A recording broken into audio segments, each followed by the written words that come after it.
ओम शांति। प्रातः क्लास चल रहा था 20 अक्टूबर 1968। तीसरे पेज के मध्यार्ध में बात चल रही थी। वहां नई दुनिया में बदबू वाली कोई चीज नहीं होती है।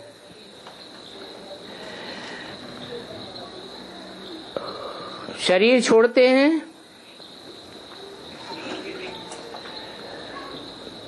तो वहां शरीर जलाने के लिए लकड़ियां आदि थोड़ी जलाते हैं, जो धुआं हो।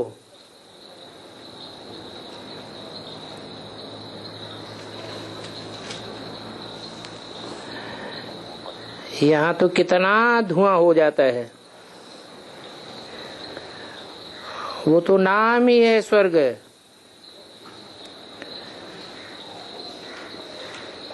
फिर क्या करते होंगे?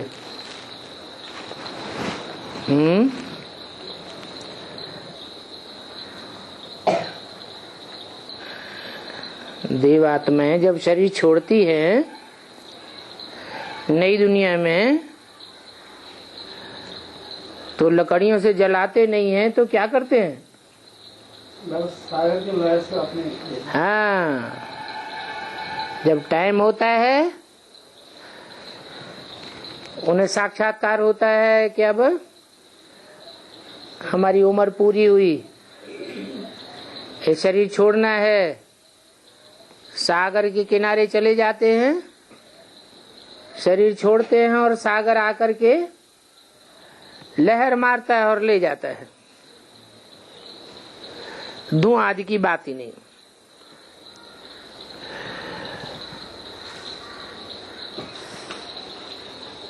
अभी तुम पढ़ रहे हो नई दुनिया के लिए।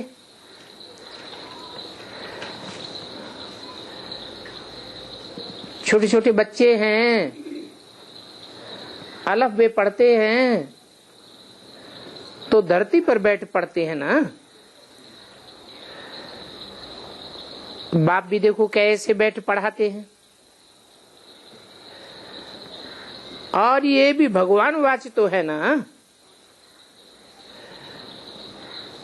परंतु भगवान कौन है ये मनुष्यों को पता नहीं है। मनुष्य तो समझ लेते हैं भगवान वाच श्री कृष्ण, और श्री कृष्ण तो छोटा बच्चा। छोटा बच्चा पढ़ेगा या पढ़ावेगा? और भगवान को तो भक्ति मार्ग में पत्थर भित्तर में ठोक दिया है। समझते हैं पत्थर बुद्धियों में भी भगवान प्रवेश कर जाता है।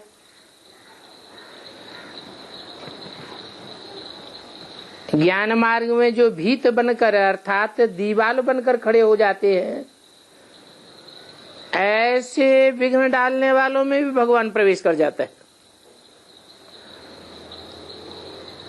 परंतु नहीं, कृष्ण भगवान हो नहीं सकता, भगवान सर्वव्यापी हो नहीं सकता।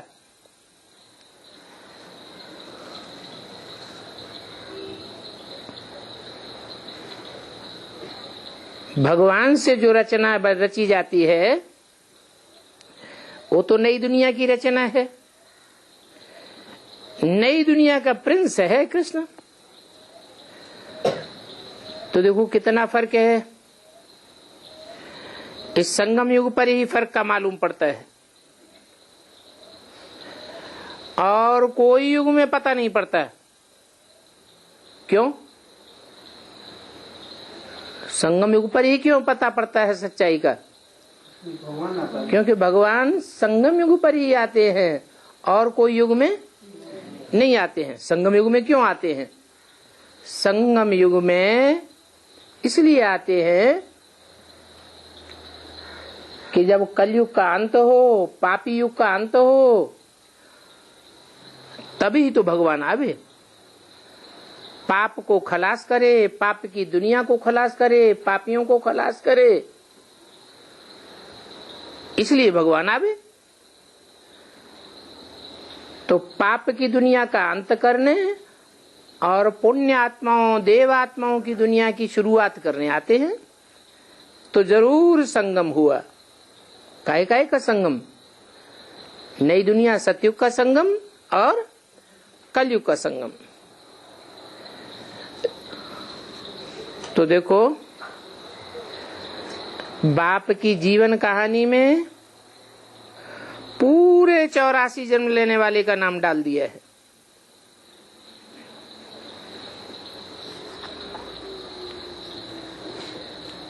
कहाँ बाप? परम पिता परमात्मा कहा जाता है,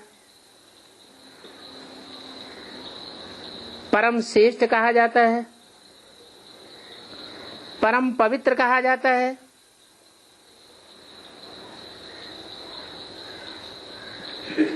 वो जन्म मरण से न्यारा है या जन्म मरण में आने वाला है? वो तो सदैव जन्म मरण से न्यारा है। निश्चय अनिश्चय में तो आने की बात ही नहीं। बेहद के जन्म मरण में भी नहीं आता और हद के जन्म मरण में भी नहीं आता।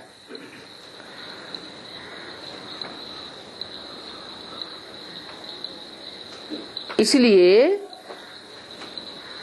सदैव अटल अखंड अडोल है।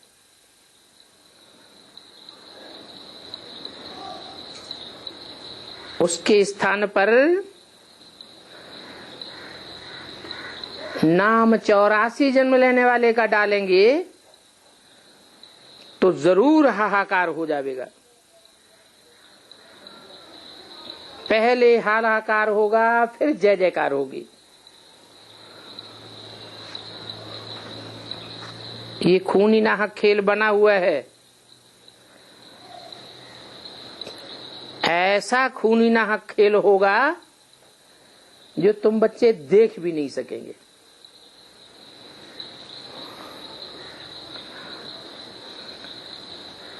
कहते हैं ना, आंखों से खून झड़ने लगेगा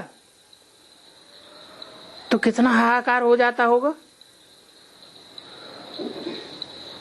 कच्ची अवस्था वाले जो हैं वो तो डर के मारे ही मर जावेंगे। ये यवनों की और कौरवों की बहुत कड़ी लड़ाई है। यवन किसे कहा जाता है? मुसलमानों को और क्रिश्चियंस को यवन कहा जाता है।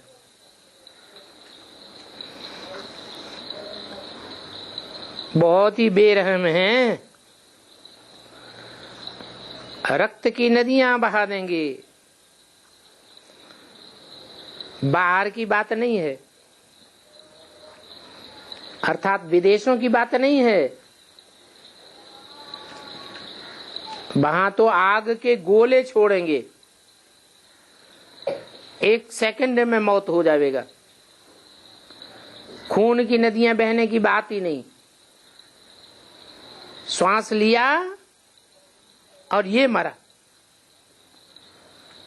तो ये खूनी नाहक खेल कहाँ का है? विदेशी की तो बात ही नहीं है। ये भारत की बात है। भारत में ही हिंदू, मुसलमान, सिख, ईसाई सब भरे पड़े हैं। खूनी नाहक मौत है। ये कौरवों और यवनों की लड़ाई यहाँ होती है। ये बॉम्ब्स की लड़ाई कोई यहाँ नहीं आवेगी।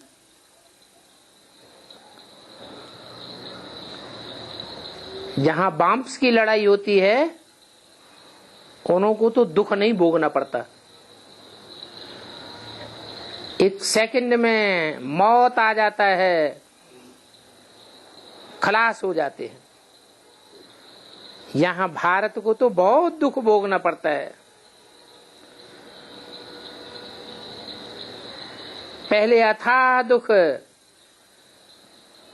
फिर बाद में अथाह सुखों में चले जाएंगे। अति का अंत होगा, अति दुख से फिर अति सुख में चले जाएंगे। और ये अनादि खेल बना हुआ है। इस खेल का विस्तार बाप बैठ समझाते हैं। बाकी नटसेल में कहते हैं, मीठे मीठे बच्चे तुम जानते हो, दुनिया तो नहीं जानती है कि बाप आया हुआ है। बाप आया हुआ है हमको अमर कथा सुनाने के लिए। अमर कथा सुना करके अमर लोक में ले जावेंगे। और ये अमर कथा कोई सूक्ष्म वतन में नहीं सुनाते हैं, मूल वतन में नहीं सुनाते हैं। ये कथा तुम साकार तन में बैठ करके साकार बाप से सुनते हो।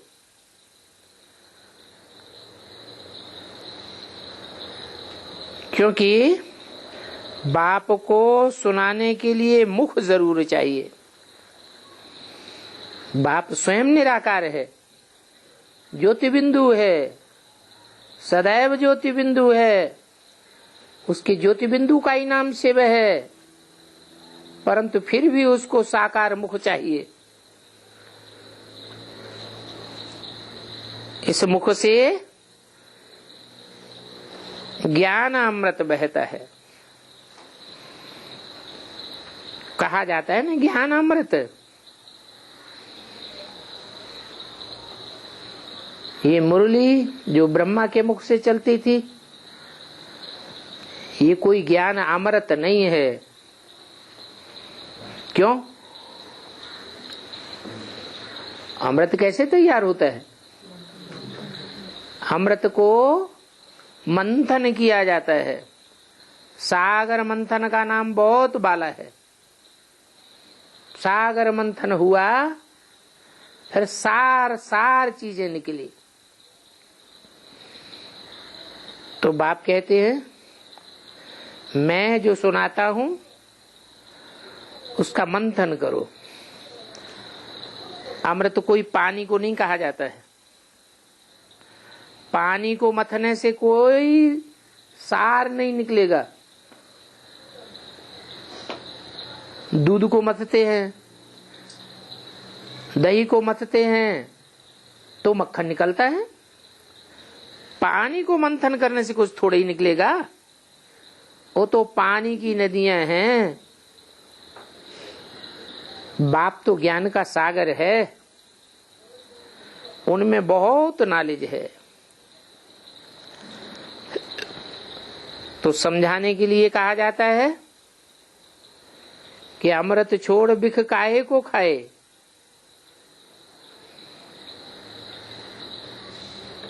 मनुष्य पानी को ही अमृत समझ बैठते हैं। कहां कहां गड्ढे गड़ीचियों में जाए स्नान करते हैं।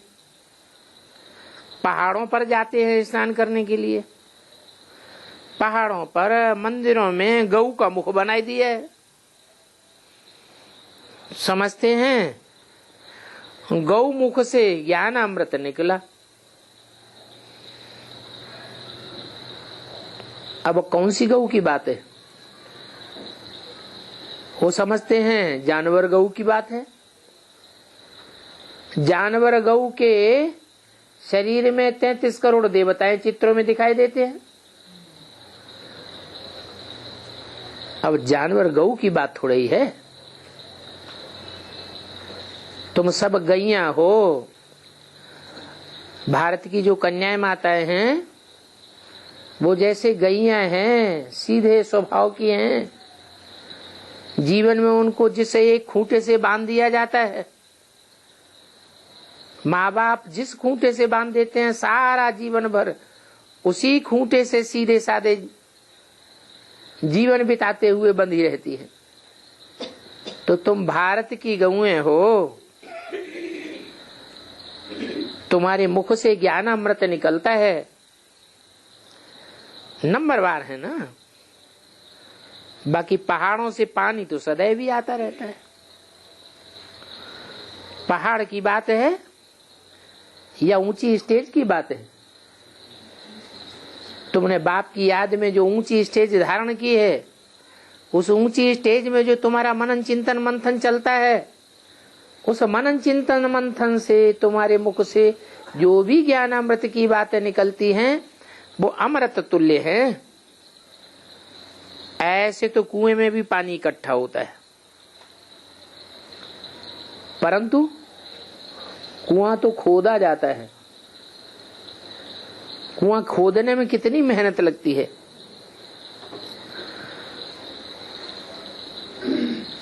वो सभी है भक्ति मार्ग।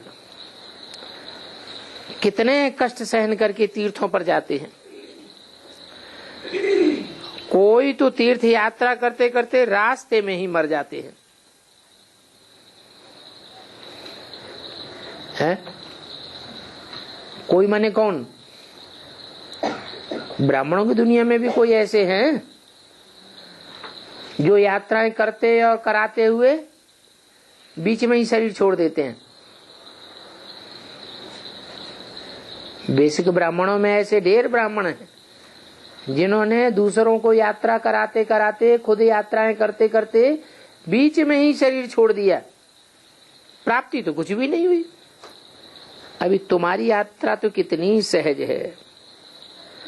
तुम खाते पीते भोजन बनाते बाप की याद की यात्रा में रह सकते हो।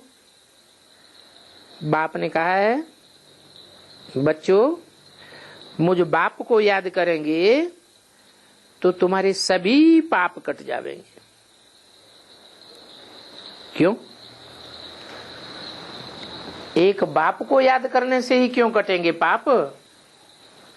और भी तो आत्माएं हैं। जैसे बाप ज्योति बिंदु है और आत्माएं भी ज्योति बिंदु है। उन ज्योति बिंदु आत्माओं को याद करेंगे तो पाप नहीं कटेंगे। क्यों नहीं कटेंगे? जन्म मरण के चक्कर में आते हैं। सब जन्म मरण के चक्कर। हाँ, और जो भी ज्योति बिंदु आत्माएं हैं वो सब जन्म मरण के चक्र में आती हैं और सब देह भान में आती है, देह से प्रभावित हो जाती है, अपनी देह से प्रभावित होती हैं, देह के संबंधियों से प्रभावित होती है, देह के पदार्थों से प्रभावित होती है। एक ही आत्मा है जो संसार में आती भी है, पतित तन में आती है, पतित दुनिया में आती है, पतित गांव में आती है, परंतु कोई से प्रभावित नहीं होती है। इसलिए निष्पाप है, उसमें कोई पाप साप कभी भी लग ही नहीं सकता। ऐसे को याद करेंगे तो हम भी वैसे ही बनेंगे। इसको कहेंगे योगाग्नि।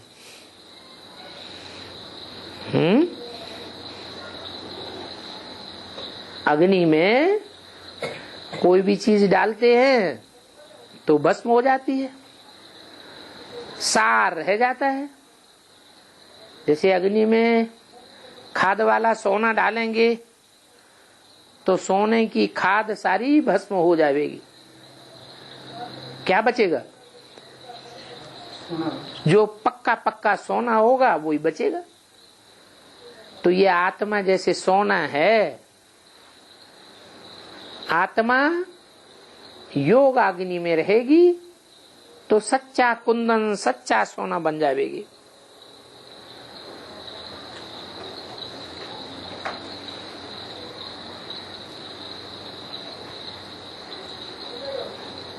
अभी तुम योग अग्नि में रहते हो, काम अग्नि को जैसे तुमने त्याग दिया है। सारी दुनिया तो देखो काम चिता पर बैठी हुई है, काम चिच्छा पर बैठ करके जल मरे हैं, काले कोयले होते जाते हैं। क्या निशानी क्या बताई हैं? जितना जितना काम चिता पर चढ़े हुए होंगे उतना चेहरा तन बदन सब काला होता जाता है। और काम चिता से कौन सी चिता पर? योग अग्नि में जितना चढ़ते जाएंगे उतना उतना चेहरा उज्जवल होता जाएगा। तो तुम्हारी है योग अग्नि, उनकी है काम अग्नि।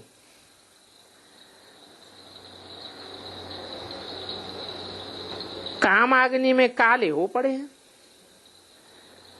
कहेंगे कब्र दाखिल है। कब्र में क्या होता है? कुछ होता है? मिट्टी ही मिट्टी। माना देह अभिमानी की मिट्टी में जैसे गढ़ते जाते हैं, फिर मैं आकर के सभी को जगा कर ले जाता हूं। उनके शास्त्रों में भी लिखा हुआ है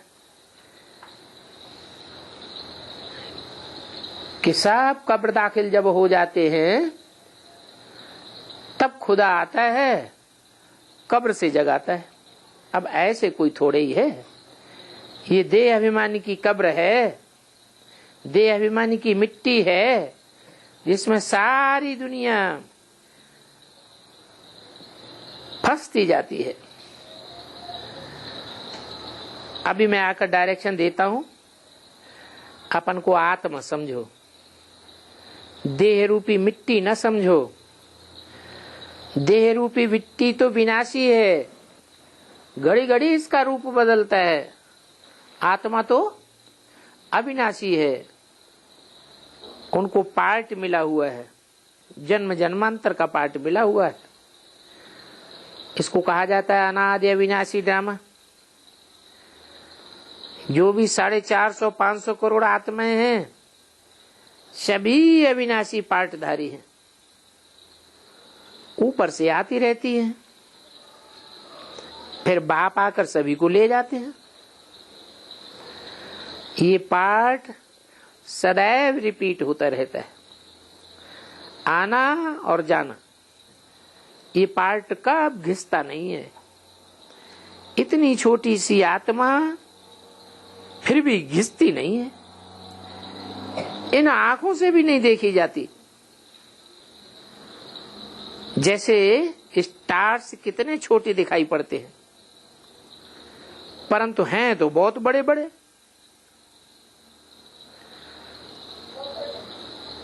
उन स्टार्स तक भी जाते हैं।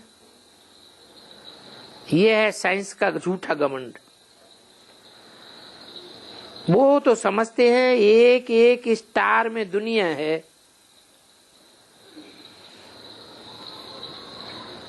परंतु वास्तव में उन स्टार्स की बात नहीं है। ये तो तुम चैतन्य सितारे हो,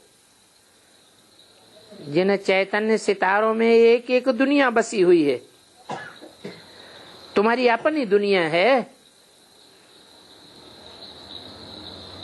अपने अपने हिसाब किताब है। अभी देखो,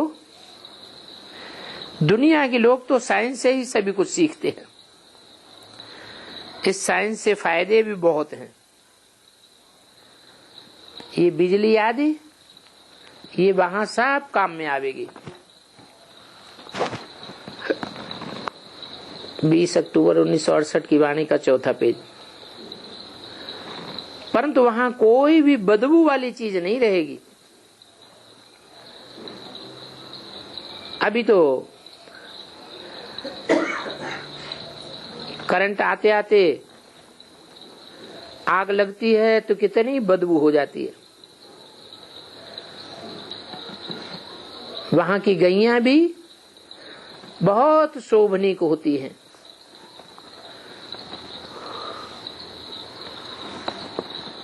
और दूर दूर रहेंगी। यहाँ तो एक ही बाड़े में कितनी गाय बैल भैंस इकट्ठी कर देते हैं, कितना गंद हो जाता है। उन गायों का गोबर भी सोना जैसा हुआ, काला छीछी बदबू वाला गोबर नहीं होगा, क्योंकि उनका खान पान ही शुद्ध होता है। हद की गऊओं की बात बताई यह बेहद की गऊओं की बात बताई। हद की भी बात है और वो बेहद गऊओं की भी बात है। वहां कांटों के जंगल होते ही नहीं हैं, फूलों के बगीचे होते हैं, बगीचे ही बगीचे। तो तुम बच्चों को तो बहुत खुशी होनी चाहिए। हम जाते हैं अपनी नई दुनिया में। पिछाड़ी में तुम बच्चों को अतीन्द्रिय सुख होगा, बहुत खुशी में रहेंगे। क्यों? अभी क्यों नहीं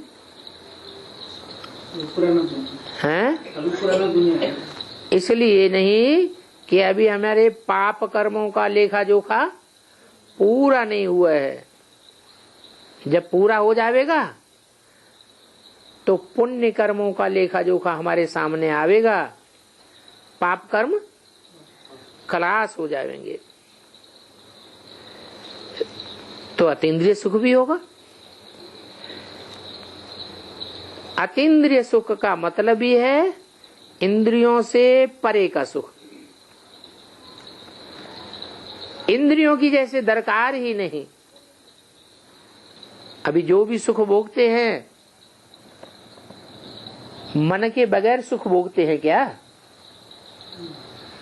बीच में मन होता है या नहीं होता है? मन के द्वारा ही सुख दुख भोगा जाता है। क्यों? क्योंकि मन अभी कंट्रोल में नहीं है।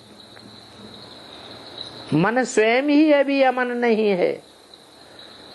वहां तो देवताओं का मन अमन हो जाएगा, कंट्रोल में होगा। इसलिए वहां इंद्रियों का सुख उतना आकर्षित नहीं करेगा। इंद्रियों में भी श्रेष्ठ इंद्रियों का सुख आकर्षित करेगा।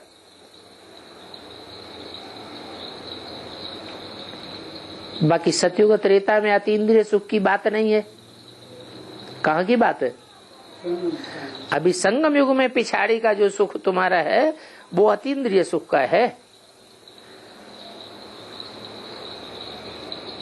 लक्ष्मी नारायण के चित्र में राधा कृष्ण को नीचे दिखाया है और लक्ष्मी नारायण को ऊपर दिखाया है। इनमें अतीन्द्रिय सुख कौन भोगने वाले हैं और इंद्रियों का सुख कौन भोगने वाले हैं? लक्ष्मी नारायण अतीन्द्रिय सुख क्यों भोगने वाले हैं? क्योंकि वो एक दूसरे को आंखों से देखते भी नहीं है। आंख सूक्ष्म इंद्रिय है, फिर उस सूक्ष्म सुख का भी भोग नहीं करते। इतने सुख की गहराई होती है। सिर्फ मन से भोग करते हैं। मन उनका इतना सशक्त हो जाता है कि दूर बैठे भी बिना किसी को देखे भी सुख का अनुभव कर सकते हैं। ऐसे सुख का अनुभव करने वाली आत्माएं कोई सी बात करने के लिए बात करने वाला सामने हो तभी बात होगी या दूर से भी बात हो सकती है? दूर से भी बात ऐसे ही होगी जैसे सन्मुख खड़े होकर के बात करते हैं। कोई भी पांच तत्वों का आकर्षण नहीं। तो ये गायन हो जाता है अतीन्द्रिय सुख का। स्कूल में भी पिछाड़ी को रिजल्ट निकलती है। ये भी बेहद का स्कूल है। इसमें तुम राजयोग सीखते हो। राजयोग सीखने वाले इंद्रियों पर कंट्रोल करने वाले होने चाहिए। अभी जितना इंद्रियों पर कंट्रोल करेंगे उतना राजयोग का रिजल्ट अच्छा निकलेगा। बेहद का बाप तुमको उस्ताद मिला हुआ है कि इंद्रियों को कैसे कंट्रोल करना है। बाप के सिवाय तो राजयोग कोई सिखला ही नहीं सकता। जब रिजल्ट देखी जाती है फिर ट्रांसफर हो जाते हैं। रिजल्ट अच्छी हुई तो ट्रांसफर होंगे, रिजल्ट अच्छी नहीं हुई तो वहीं की वहीं उसी क्लास में पड़े रहेंगे।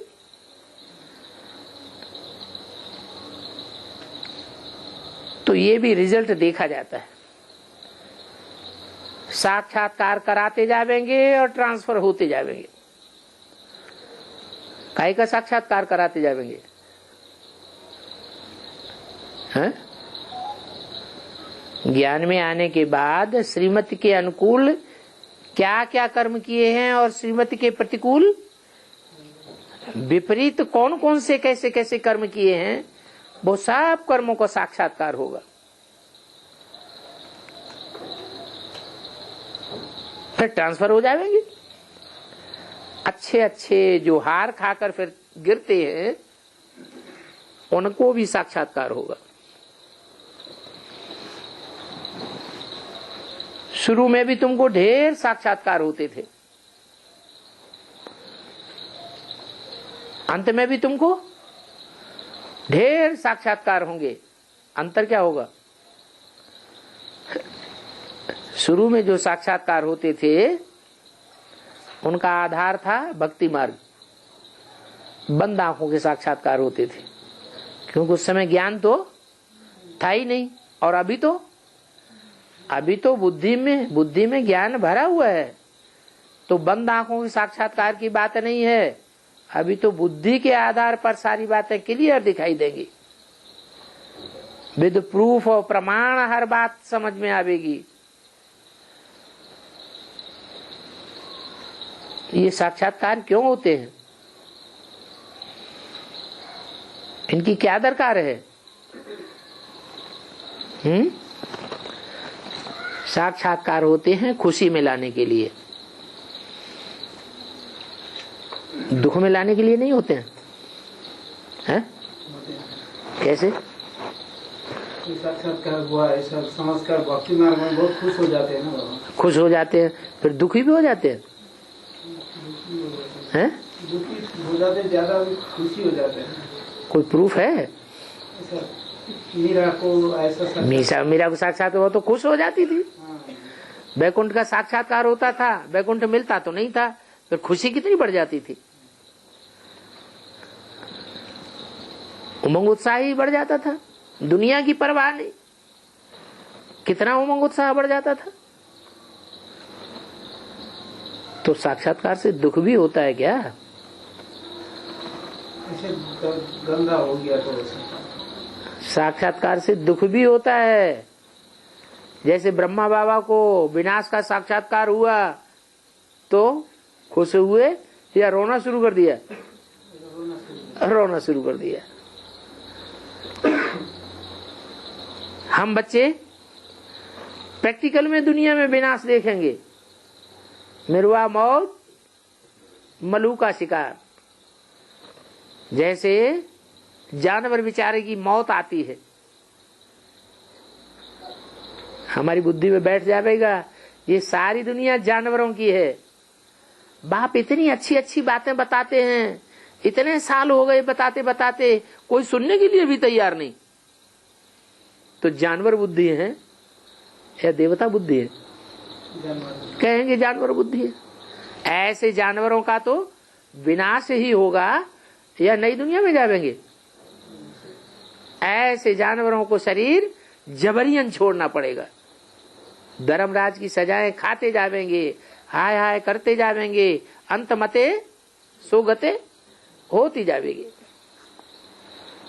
तो साक्षात्कार खुशी मिलाने के लिए भी होते हैं, और हाँ, जिनको साक्षात्कार होगा कि हम दास दासी बनने वाले, चांडाल बनने वाले हैं, उनको दुख होगा या सुख होगा? पश्चाताप करेंगे या खुशी में आवेंगे? पश्चाताप करेंगे।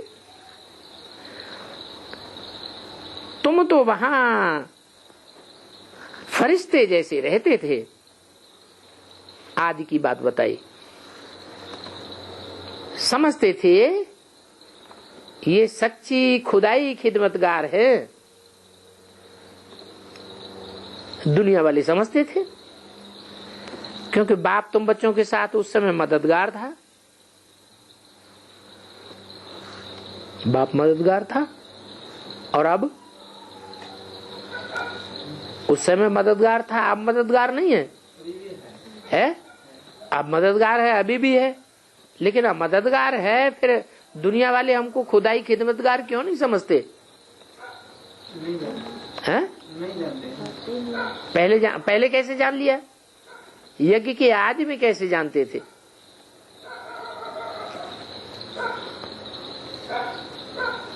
यज्ञ के आदि में ऐसी क्या बात थी जो जानते थे और अभी नहीं जानते? यज्ञ के आदि में वो प्योरिटी थी और अभी वो प्योरिटी की वाइब्रेशन लोगों को देखने में नहीं आते। फिर भी बाप कहेंगे नथिंग न्यू, जो कुछ देखा पास हुआ, फिर भी होगा। इनको कहा जाता है भाभी। कोई मरता है तो मनुष्य कहते हैं ईश्वर की भाभी है, परंतु किसी का मारना करना ये भगवान का काम है क्या है? फिर क्यों कहते हैं ईश्वर की भाभी?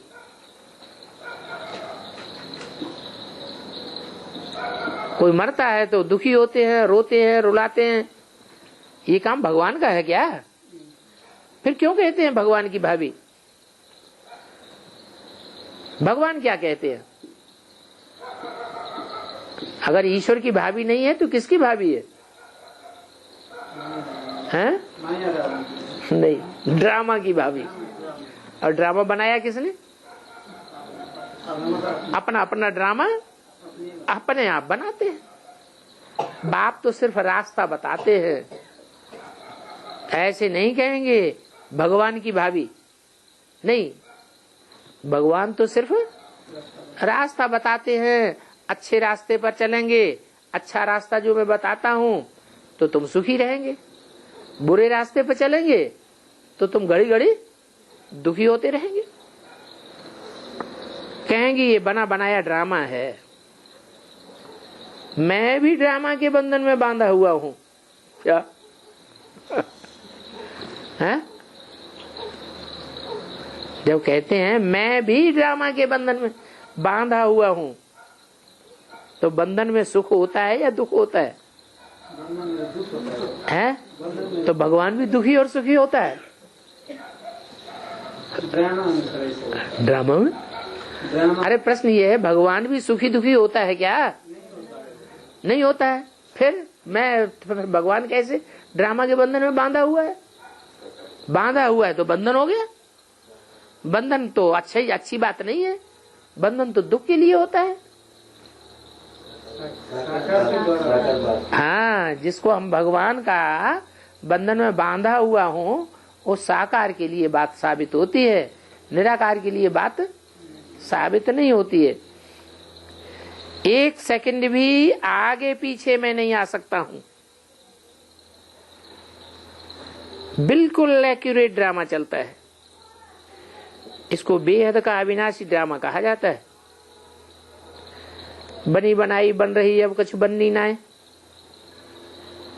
अच्छा या बुरा, मनुष्य के जीवन में जो कुछ भी होता है वो अभी हम बना रहे हैं या पहले ही बना चुके हैं? पहले माने कब हैं? 63 जन्मों में द्वैतवादी युग जब से शुरू हुआ तब से लेकर के ये सुख दुख का खेल हम स्वयं ही रचते चले आ रहे हैं। और जैसा 63 जन्मों में हमने सुख दुख का रचना की है वैसी अभी शूटिंग होती रहती है। अच्छी शूटिंग होती है तो हमारे अच्छे जो सुकर्म हैं वो उदय हो जाते हैं और हमको सुख अनुभव होता है। न चाहते भी अच्छा पुरुषार्थ होने लगता है। दुखों का उदय होता है, जो दुख की शूटिंग होती है तो न चाहते भी पुरुषार्थ खराब हो जाता है। तो कहते हैं बनी बनाई बन रही, ड्रामा अनुसार ही होना है। फिर चिंता किस बात की करें? फिर क्या करें? पुरुषार्थ करना छोड़ दें हाँ, ड्रामा में जो होगा सो देखा जाएगा। बाप कहते हैं नहीं, ड्रामा को भविष्य के लिए नहीं छोड़ना है, जो पास्ट हुआ सो ड्रामा, भविष्य के लिए पुरुषार्थ को आगे रखना है। ड्रामा अनुसार जिनको एक शरीर छोड़ दूसरा लेना है उनको लेना ही है, सभी पार्टधारी है। कोई शरीर छोड़ते हैं, कोई कितना भी अजीज हो, परंतु तुमको कब नहीं रोना है। अगर रोते हैं तो क्या साबित होता है? हैं? अगर रोते हैं तो क्या साबित होता है? रोते हैं तो साबित हो जाता है कि हमारा उस शरीरधारी से लगाव है। लगाव नहीं होना चाहिए, एक बाप दूसरा न कोई।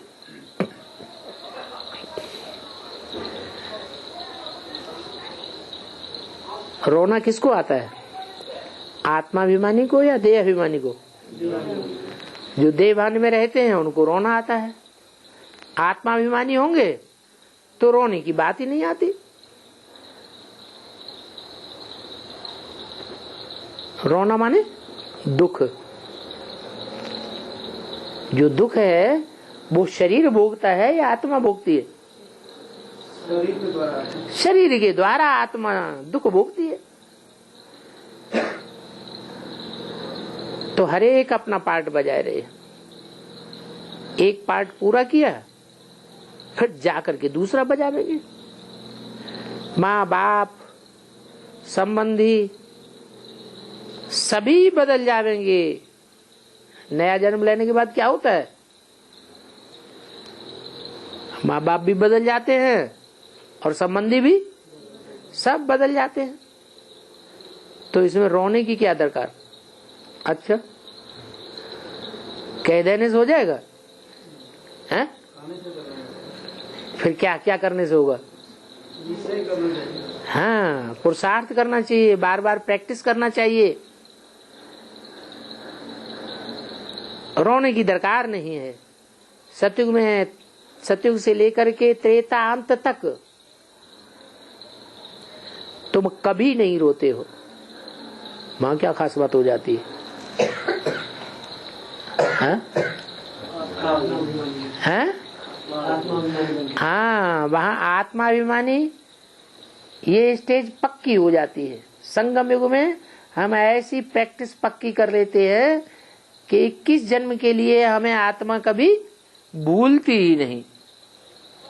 और द्वापर से लेकर कलयुग अंत तक हैं, आत्मा की किसी को याद ही नहीं। आरंभ में शुरुआत में ऋषियों महर्षियों ने याद रखने के लिए पक्का कराया था कि तुम ज्योति बिंदु आत्मा हो। बिंदी लगाओ भ्रकुटी के मध्य में। नाक के ऊपर तो बिंदी नहीं लगवाई, कहाँ लगवाई? भ्रकुटी में लगवाई। इससे क्या साबित हुआ? जब सतो प्रधान द्वापर था, क्योंकि हर एक युग में सत्युग जरूर व्याप्त होता है, सतो प्रधान स्टेज जरूर होती है। तब जब द्वापर की सतो प्रधान स्टेज थी तो शास्त्रों में जो सच्चाई थी वो मनुष्यों को पता थी, नंबरवार पुरुषार्थ अनुसार। उस सच्चाई के अनुसार ये प्रथा चलाई कि अपन को ज्योति बिंदु आत्मा समझो, दूसरे को भी ज्योति बिंदु समझो। तो प्रैक्टिस कराई, तुम ज्योति बिंदु हो, बिंदी लगाओ, टीका लगाओ, आत्मिक स्मृति में टिको। फिर बाद में क्या हुआ? वो बाद में आत्मिक स्मृति की वाली बात तो भूल गई। क्या हो गया? सौंदर्य का साधन बना दिया। बिंदी किस लिए लगाएंगे? अच्छे दिखाई पड़े। टीका किस लिए लगाएंगे? सुंदर दिखाई पड़े। तो ये भावना रह गई। अब भावना में तो सारी बात समाई हुई होती है।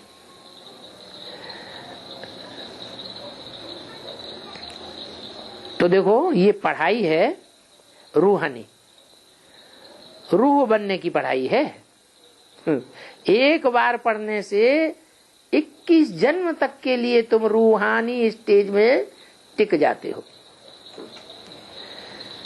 बाप से तुमको सुख और शांति का वर्षा भी मिलता है।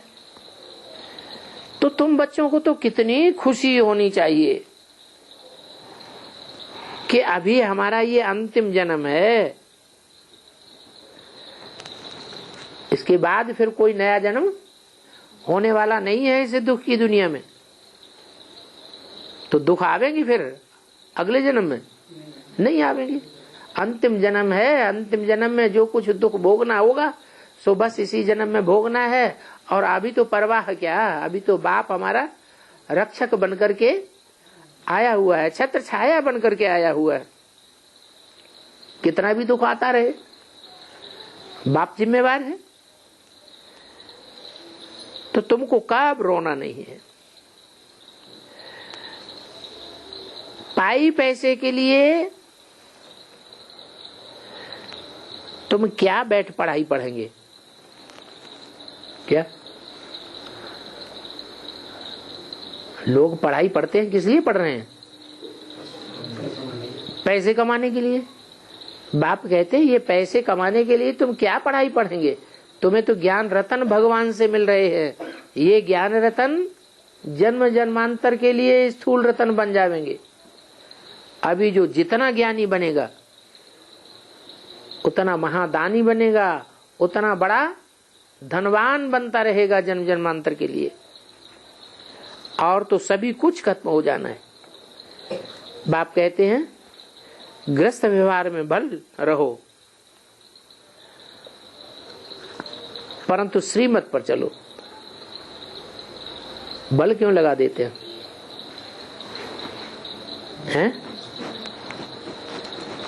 ये बल क्यों लगा दिया?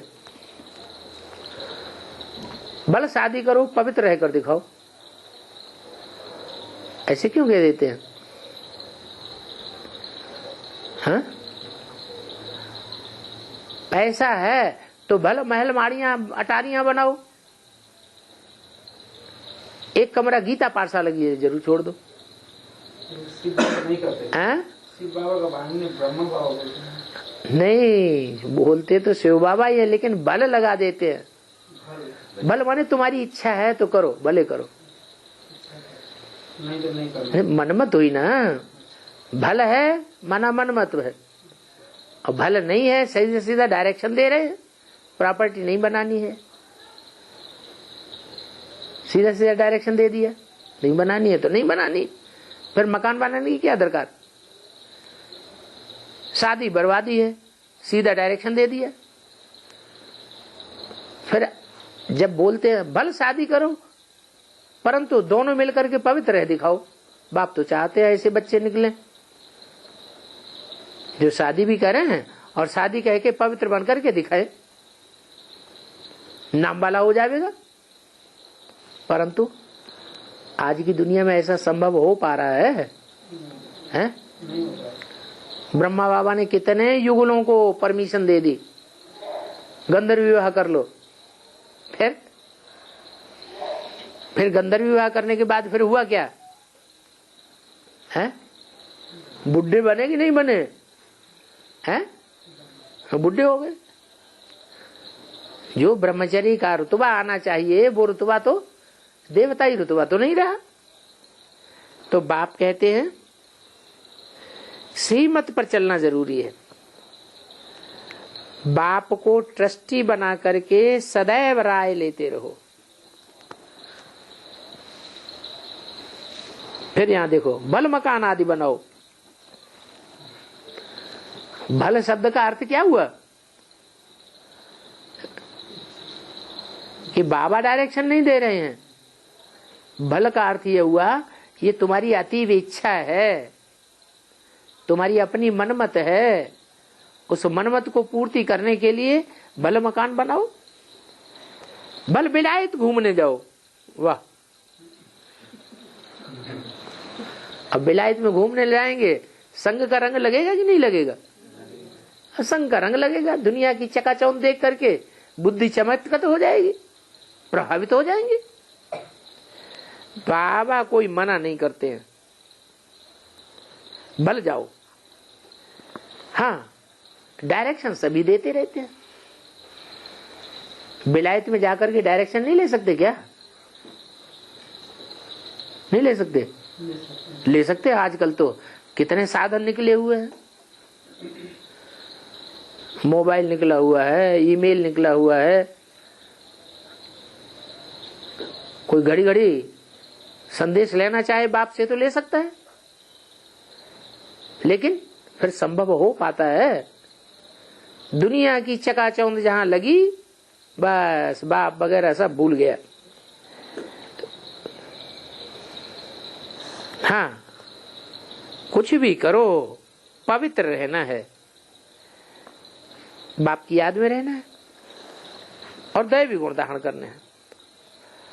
और कोई भी मेहनत आदि नहीं बताते हैं। बाप को पहचाना, स्वर्ग का वर्षा तो मिलेगा ही। तुम कोई बालिग नहीं हो, सगीर हो। क्या कहा?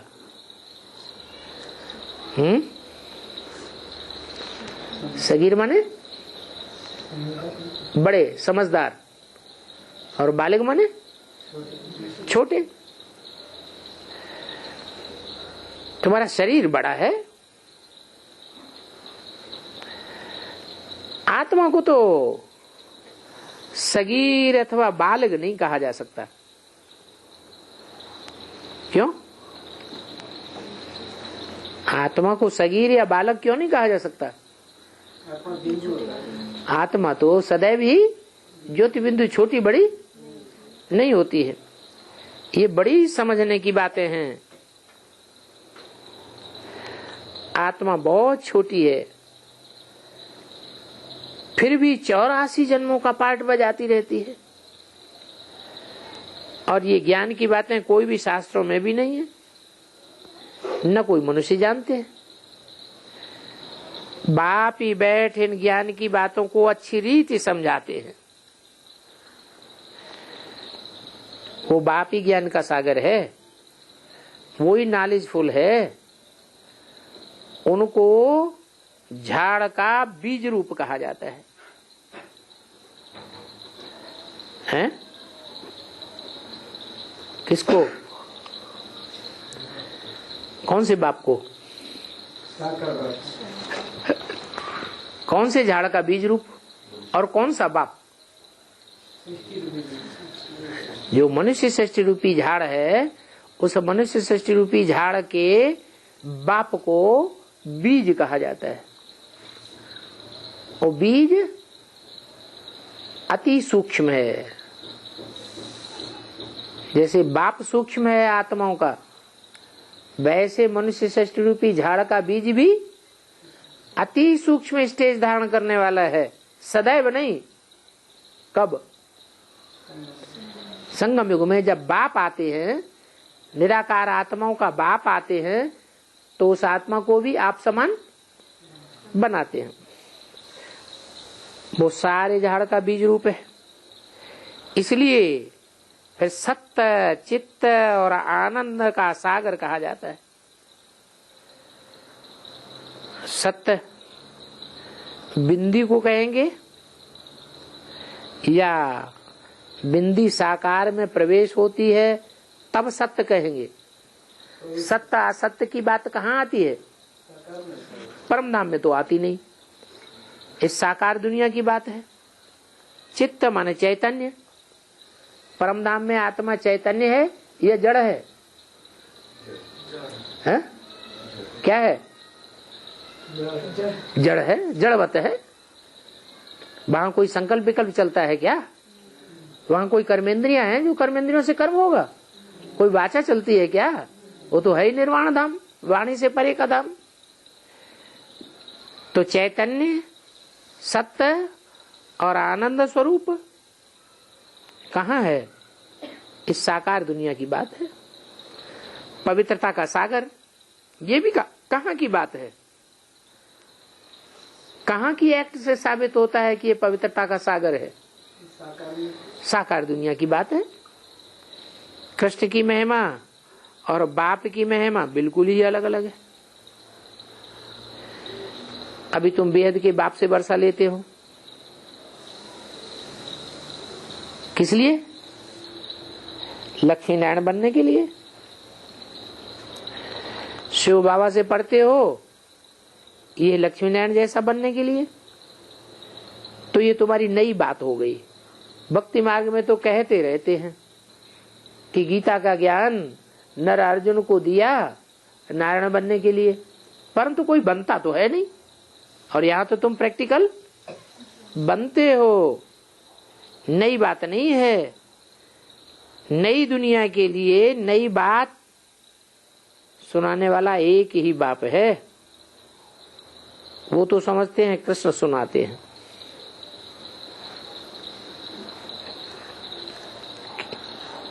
क्या सुनाते हैं कृष्ण? गीता ज्ञान। परंतु गीता से रिजल्ट क्या हुआ वो किसी को पता ही नहीं है। तुम समझते हो कृष्ण अगर होता तो उनको तो सभी जान लेते। कैसे? बहुत लोग नहीं मानते ना, कृष्ण अगर होता तो सभी जान लेते। अभी नहीं है ना। अच्छा, जब था तब सभी ने जान लिया क्या? नहीं तब भी नहीं जाना। क्यों नहीं जाना? क्योंकि ब्रह्मा के रूप में था, कृष्ण के रूप में तो था ही नहीं। कृष्ण को याद करने से पाप कटते ही नहीं। जिस कृष्ण को हम कृष्ण कहते हैं वो कौन से कृष्ण की बात है? वो संगमयुगी कृष्ण की बात है। और संगमयुगी कृष्ण जो है वो दादा लेखराज की बात नहीं है। दादा लेखराज वाली आत्मा संगम युग में गीता का भगवान साबित ही नहीं होती है। साबित कौन होता है? वही कृष्ण की आत्मा जब प्रजापिता में प्रवेश करती है, शिव बाप भी प्रवेश करते हैं, तब कृष्ण का पाठ चलता है। संपन्न पुरुषार्थ होने के बाद तब कंसी जरासंधी भी इस दुनिया में प्रत्यक्ष हो जाते हैं। तो देखो, पतित पावन कृष्ण को नहीं कह सकते हैं। एक बाप ही सर्व का सदगति दाता है। और ये भी है कि पतित दुनिया में पावन तो कोई होता ही नहीं है, हैं? ये दुनिया कैसी है? पतित है। इसमें सब पतित हैं, एक भी पावन नहीं। अरे शिव बाबा नहीं है, पावन है, तो ये बात झूठी हो गई। साकार में तो है? साकार तो नहीं, इसीलिए वो कैसा पाठ बजा रहा है। कैसा पाठ बजा रहा है? तो पावन है, शिव पावन है। हाँ। शिव बिंदी आत्मा साकार में प्रवेश करने के बाद ऐसा बन जाता है ना, उसको पाठ बजाना पड़ता है। ऐसा पतित बन जाता है, माने संग का रंग लगता है। उसको रंग नहीं लगता, देखता है। हम लोग देखते हैं, हम लोग देखते हैं, वो पतित जैसा देखते हैं। माने ये बात गलत है कि पतित दुनिया में कोई पावन नहीं होता। तो साकार की बात है ना बाबा, निराकार की बात नहीं है। हाँ, इस सृष्टि पर जितने भी साकार शरीरधारी है वो सब पतित तन वाले हैं। कोई भी पावन देवता नहीं बन गया है। अभी तुम ये देवता बन रहे हो, बन गए नहीं हो। क्या बन रहे हो? जब तुम देवता बन जावेंगे तो क्या अंतर पड़ जाएगा? अभी के मुकाबले क्या अंतर पड़ जाएगा?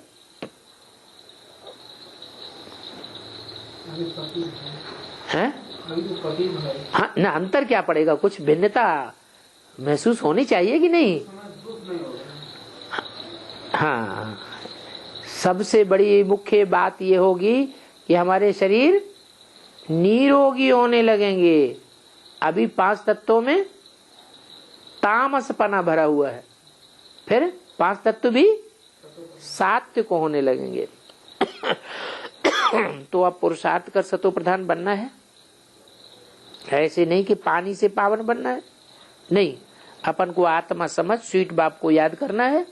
वो एवर स्वीट बाप है, मोस्ट बिलीवेड है, विश्व की बादशाही देते हैं ना, ऐसे बाप को भूलना तो नहीं चाहिए।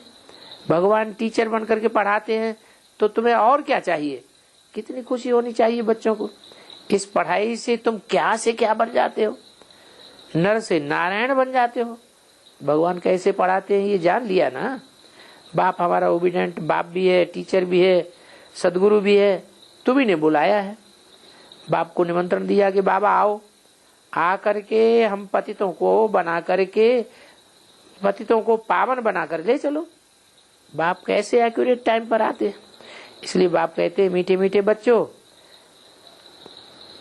बाप का बच्चों पर बहुत लव है, तो मीठे मीठे बच्चों कहेंगे ना, उस लव से ही तुम बच्चों को विश्व का मालिक बनाते हैं।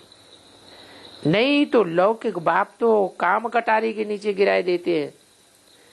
सारी दुनिया कोस घर बन गई, एक दो को छुरी मारते ही रहते हैं। तुम विश्व की बादशाही योग बल से लेते हो।